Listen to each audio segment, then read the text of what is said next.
Radio Kranj. Pometamo doma, pometamo po slovenski glasbeni sceni.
Radio Kranj poslušate, oddaja Pometamo doma, pometamo po slovenski glasbeni sceni je tole in današnja oddaja bo malo drugačna. Z nami je Miha Renčel, s sabo je pa prinesel ploščo Kolektiv Kiss, kar smo ravnokar slišali, je bila improvizacija Innocence. Miha, najprej živa. Živa, čau Igor. No, dajva tole malo razdelati, kaj najdemo na tej plošči. Je res drugačna, je narejena na klavirju in je v bistvu tudi nastajala kar en lep čas. Ja, nastajala kar ene pol leta. Sicer gre za klavirske improvizacije, ki sem jih jaz delal prek Facebooka v živo, se pravi streaming, pretočni posnetki. Se pravi, nekaj je nastajalo v trenutku brez neke blazne, pretirane kompozicijske predpriprave. Jaz sem se usedel in sledil v bistvu svoji intuiciji, ko bi rekel, skladateljski, kamor me pač pelala. Ne. Gre v bistvu za zelo preprosto metodo, used se, pa zaigra eno tipko in ona ti bo povedala, kjer bo naslednja. Ne. Čez dan se ti vedno nabere neka energija in to je bilo način, zame kot nek način, da sem to nekako zlil ven. A ne. No in nastalo je, se pravi, od leta 2017 50 improvizacij. Približno 50 improvizacij, dolgih tam med 15 in 20 minut. Od začetka sem začel, v bistvu vsak dan, potem sem videl, da je to mogoče res malo preveč. Ne? Potem sem se odločil za tedenski termin, se pravi, sem se odločil za sredo zvečer 9:30 in je bila tako kot ena oddaja. Ker to se mi zdi pomembno. Ljudje se navadijo na določen urnik, nek ritem, tako kot se navadijo na televizijske ali pa radijske oddaje. Ne? In pa se v bistvu tudi vračajo, zato ker vejo. In čakajo, v sredo zvečer bo pa Miha spet nekaj. Ja, pač, tistim, ki je to bilo všeč, so se vračali. Na tej plošči so v bistvu 4 pesmi, ki so pa razdeljene na, recimo, na posamezne stavke. Ne? Tako, ja, 4 skladbe, recimo, ali pa, ko bi rekel, 4 improvizacije. Dolge med 15 in 20 minut, meni se zdi to relativno dolgo delo, recimo. In sem razmišljal na ta način, da bi bilo smiselno jih razdeliti na neke poddele oziroma stavke, čisto zato, da bi poslušalcu to vsebino, ker je to instrumentalna glasba, mogoče to vsebino majčkeno bolj približal na ta način. Tukaj dajem neke smernice, kaj nekako jaz vidim v tem, mogoče to komu bolj odpre domišljijo. Ko bi rekel, No, pa dajmo odpreti smernice tudi našim poslušalcem, zdaj pride Revolution. Ja, to je v bistvu drugi del nadaljevanja tistega, kar smo že prej slišali. Pomlad se začne kot taka zelo nežna, nedolžna in se nekje zgodi tista točka, ki se pa začne narava res prebujati, mi vidimo spremembe v naravi in o tem govori ta drugi del, revolucija oziroma Revolution. In z nami je Miha Renčel.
Radio Kranj.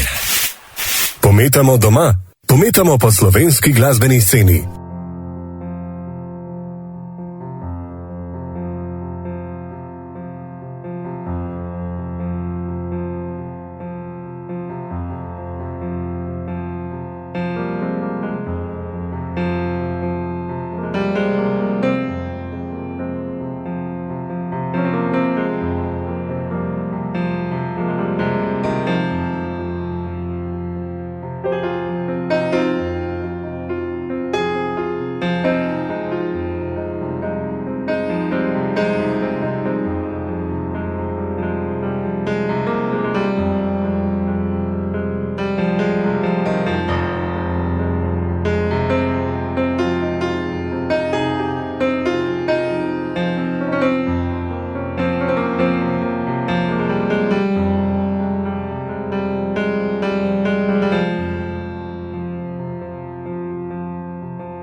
Tole je Radio Kranj in oddaja Pometamo doma, pometamo po slovenski glasbeni sceni. Danes z nami Miha Renčelj in predstavlja svoje improvizacije klavirske, ki jih je odigral recimo od leta 2017 naprej.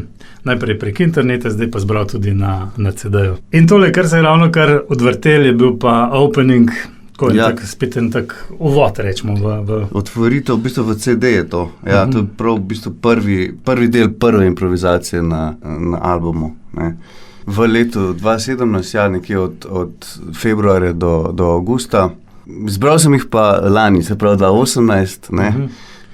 Sem naredil en tak rezime, poslušal vseh 50 velik materijala, nekje za 12 ur. Tudi naknadno sem jih razdelil na te poddele. CD je pač en tak medij, ki je omejen na nekje 75 minut, ne. Kaj več od tega ne gre. Ja, pa mogoče še nadaljevanje tega CD-ja. Ja, zgleda na to, da je itak naslov Collective Kiss 1, ne, in je tako zastavljen, da... Dvojka. Ja, a veš, to sem si pustil odprto, a ne, lahko kadarkoli naredim. Pa boš še s tem projektom kaj naprej, recimo, da boš še to zvrst, recimo? To se mi zdi zelo odvisno od tega, če bo dovolj nekako povpraševanja ali pa želj, ne. Nekaj pa mora biti te mase, da se to nekaj nabere, da imam jaz neko motivacijo. Ne. No, prebral sem, da se pod produkcijo podpisujeta ti in pa Janez Križaj. Zdaj, a je bila produkcija potem še kaj naknadno narejena, ali so to te iste improvizacije, ki se jih odigrali živo? V bistvu s Križajem si delijo produkcijo on je bil v bistvu producent pri tej alternativni verziji Prebujajoče se pomladi, ne, ki sva jo posnela v Gradcu. So šla tja, ker so nam dovolili uporabiti njihov disklaver. Disklaver je v bistvu en tak klavirski robot, ki bere MIDI zapis. Ne. Jaz sem v bistvu med samim streamingom snemal svoj MIDI zapis, potem smo v bistvu ta MIDI zapis uporabljali zato, da nam je ta robot pol to zaigral, mi da so hotla, ne, mogoče še s pravim klavirjem, no. Je tak zelo zanimiv eksperiment v bistvu.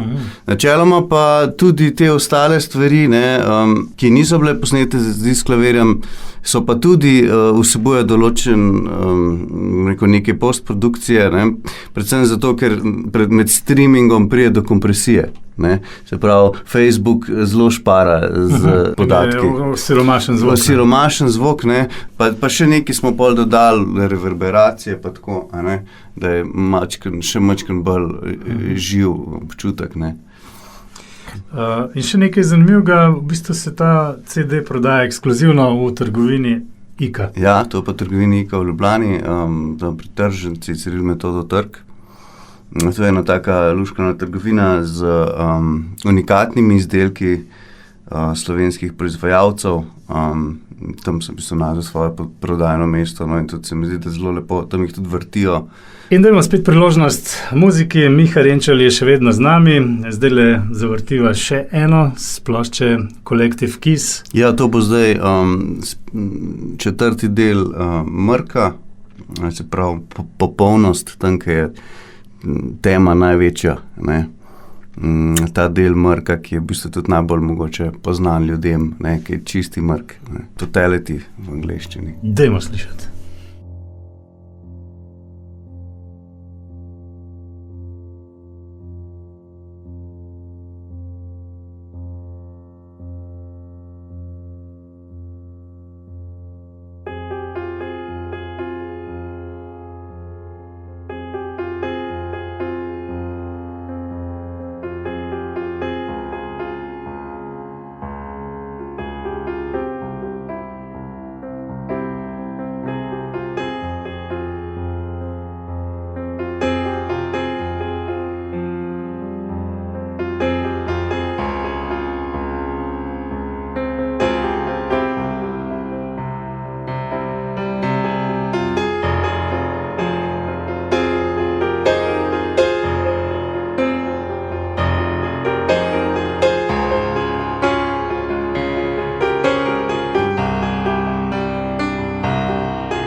Radio Kranj. Pometamo doma, pometamo po slovenski glasbeni sceni.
Tole je Radio Kranj in oddaja Pometamo doma, pometamo po slovenski glasbeni sceni. Miha Renčel je še vedno z nami in predstavljava album Collective Kiss. Ocean Floor je pa bila tale improvizacija, ki smo ravno kar slišali, oziroma en del tega. To je v bistvu drugi del improvizacije z naslovom Pearls on the Ocean Floor, v prevodu Biseri na dnu oceana, ki je razdeljen sicer na 3 dele, se pravi na potop, oceansko dno in vrnitev. Ne? Se pravi prvi del, ko se spuščaš dol, drugi del tega, ki smo slišali, ko dosežeš dno in vidiš školjke in v školjkah noter najdeš bisere. Tretje je pa pol, ki se vrneš nazaj. Boš kdaj to prinesel na kakšen oder? Oziroma si mogoče že? Ja, veliko razmišljam o tem. Zato je potrebno spisati to. Se pravi, narediti notni zapis, ki sem ga v bistvu za Spring Awakening sem ga že naredil. To prišlo točno 332 taktov, kar je kar precej in tudi precej dela, če res hočeš tako zapisati to, da je prav, da vse tako, kam mora biti, je to zelo veliko dela. No ja, jaz upam, da ti uspe to vse prepisati, zapisati in da mogoče kdaj tudi preneseš na oder. Če bi pa prišel še na Gorenjsko, s tem bi bili pa Gorenjci še bolj zadovoljni. To pa sploh ne dvomim. Okay. Še tole malo obdelava, si pianist in skladatelj, ki dela tudi za druge glasbenike, ki jim pomagaš pri pri nastajanju njihovih pesmi. Mogoče, če kakšnega omeniš, pa še kakšen projekt. Kako odmevan je bil zelo ta album skupine Junema, Tretji kanun, recimo tudi z Novega mesta, Na lepem prijazni, to smo tudi album naredili, bil lani, je bil predlani. Tako nekako, no, to so te aktualni, ne. Drugače pa jaz tudi kot studijski zelo rad pomagam bendom, če rabijo, ne, klavir ali pa recimo pomoč pri aranžmaju, pa tako. Dobar je. Dajmo za konec še Chapter 2, ne? Chapter 2, to je pa v bistvu drugi del zadnje improvizacije z naslovom Ulica nekončnih zgodb, ki ima tak, zelo odprt naslov, zgodba številka 2 oziroma poglavje številka 2 v angleščini Chapter 2. Hvala ti še enkrat, pa dobrodošel, dobrodošel, ko izide 2. Hvala lepa.